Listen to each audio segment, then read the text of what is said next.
Selamat datang di video saya pada kali ini. Kenalkan, nama saya Bernardus Fedunan Wardana dari kelas 12 MIPA 3, nomor absen 14. Kali ini saya akan membuat suatu produk yang berkaitan dengan bioteknologi. Apa itu bioteknologi? Bioteknologi adalah cabang ilmu biologi yang memanfaatkan makhluk hidup seperti bakteri, fungi, dan lain-lain untuk membuat suatu produk atau jasa yang dapat dimanfaatkan oleh manusia. Nah, pada kesempatan kali ini saya akan membuat suatu produk yang mungkin telah banyak dikenal oleh orang Indonesia, terutama untuk melengkapi makanan-makanan berat seperti makan nasi goreng, mie goreng, atau makanan-makanan berat yang lainnya. Betul, sesuai dengan judul dari video saya akan membuat produk acar. Ya, acar, salah satu produk yang memanfaatkan bakteri dari sekian banyak produk yang memanfaatkan bakteri dalam proses fermentasi. Secara garis besar, proses fermentasi pada pembuatan acar ini melibatkan banyak bakteri seperti Lactobacillus plantarum, Penicillium, dan Pediococcus sp, dan tentunya masih banyak bakteri yang lainnya. Dengan memanfaatkan bakteri ini, glukosa yang ditambahkan pada larutan nantinya akan diubah menjadi asam laktat. Asam laktat inilah yang akan memberi ciri khas rasa asam pada sayuran yang akan difermentasikan. Sebelum kita memulai langkah-langkah pembuatan acar ini, saya akan perkenalkan beberapa bahan yang akan kita butuhkan untuk membuat acar.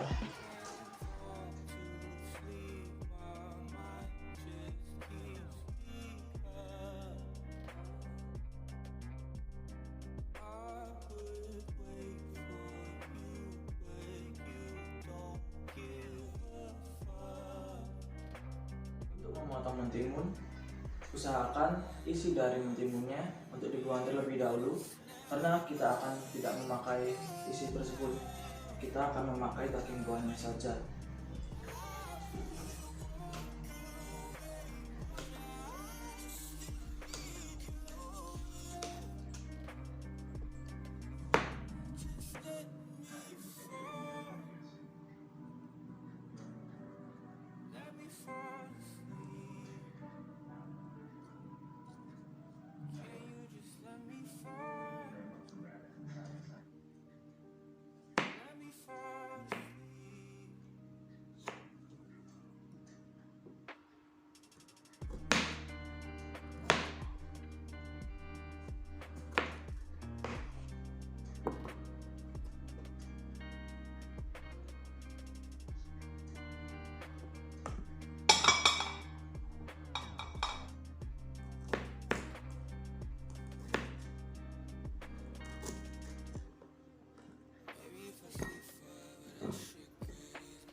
Setelah semua sayuran dipotong, mari kita siapkan air untuk dididihkan untuk membuat larutan.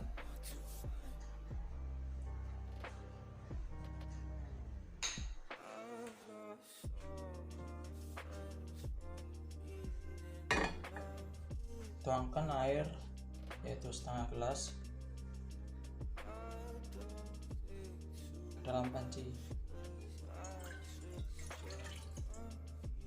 Masak hingga mendidih.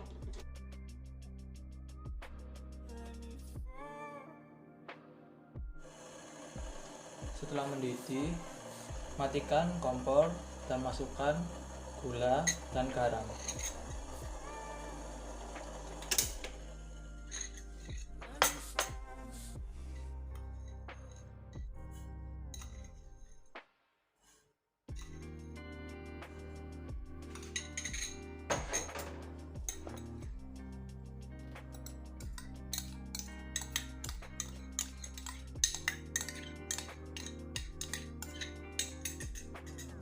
Lalu aduk hingga merata.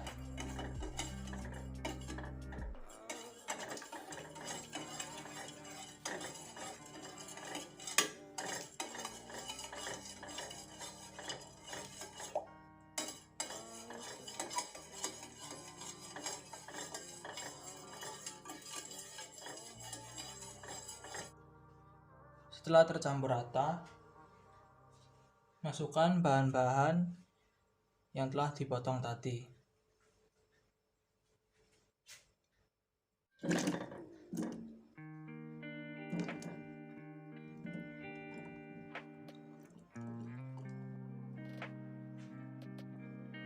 Semua bahan telah tercampur dalam kuah garam dan gula. Selanjutnya masukkan cuka sebanyak 3 sendok makan.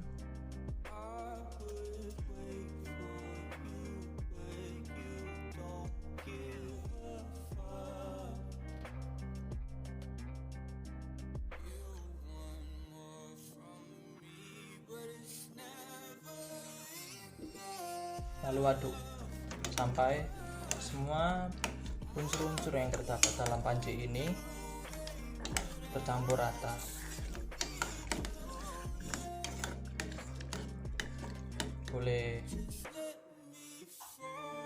Boleh dicoba dahulu untuk menentukan apakah rasa yang telah didapatkan cukup atau masih ada beberapa bahan yang kurang dan bisa ditambahkan.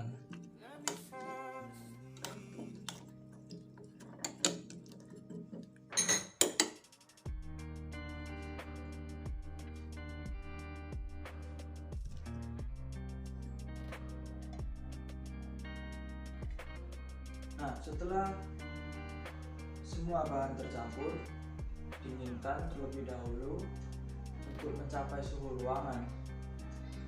Nah, setelah itu masukkan ke kulkas selama 1 hari agar semua bumbu-bumbunya meresap dan bakteri di dalamnya bisa bekerja dengan baik dalam proses fermentasi.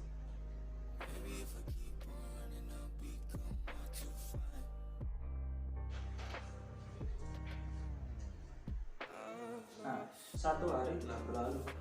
Mari kita melihat bagaimana jadinya produk ini dan kita akan mencoba rasanya.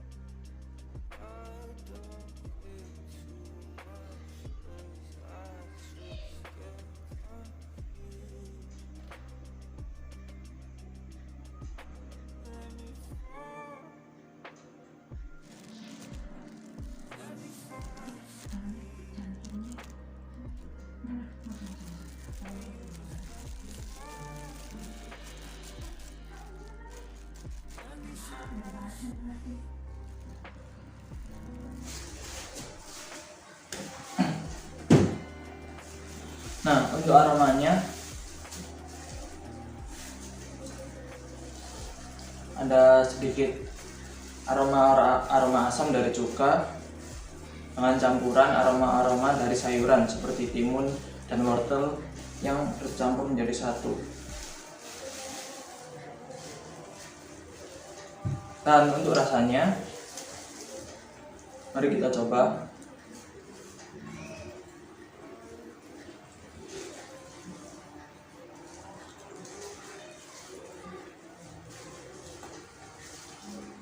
Nah, untuk rasanya jelas akan ada rasa asam. Nah, rasa asamnya ini sangat kuat dibandingkan dengan rasa sayuran, tapi ada sedikit rasa sayurannya yang tertinggal.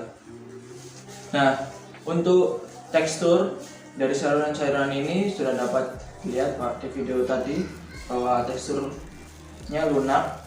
Nah, ini disebabkan oleh bakteri-bakteri yang berperan dalam proses fermentasi selama 1 hari kemarin. Untuk melunaknya sayuran-sayuran ini dibandingkan dengan tekstur sayuran sebelum diproduksi atau sebelum pengelolaan disebabkan oleh bakteri-bakteri seperti Bacillus, Fusarium, Penicillium, Roma, dan bakteri-bakteri lainnya yang berperan dalam menghasilkan enzim pektinase dan mengurai pektin. Nah, untuk proses pembuatan acar ini yaitu melalui fermentasi meliputi glukosa ditambah ADP ditambah unsur fosfat menjadi laktat, etanol, ATP, dan karbon dioksida. Untuk proses fermentasi yang terjadi diawali dengan bakteri Leophonostoc mesenteroides mengkondisikan lingkungannya agar bakteri seperti Lactobacilli dan Pediococcus dapat bekerja dengan baik dalam kondisi dan lingkungan larutan dalam acar tersebut. Nah, bakteri Lactobacilli dan Bifidobacillus tersebut, terutama bakteri Lactobacillus plantarum yang merupakan bakteri tradisional terpenting dalam pembuatan acar ini, maka dapat disimpulkan bahwa bakteri-bakteri telah banyak berperan dalam kehidupan kita, terutama dalam bidang bioteknologi. Produk-produk yang dibuat akan bertambah nilai jualnya, dan tidak hanya menambah nilai jual, khasiat-khasiat di dalam produk tersebut dapat ditingkatkan dan dapat bermanfaat bagi manusia. Demikian video ujian praktek biologi dari saya. Semoga informasi-informasi yang telah saya sampaikan dapat membantu dan memberi ilmu yang lebih bagi penonton. Dan saya ucapkan terima kasih dan sampai jumpa.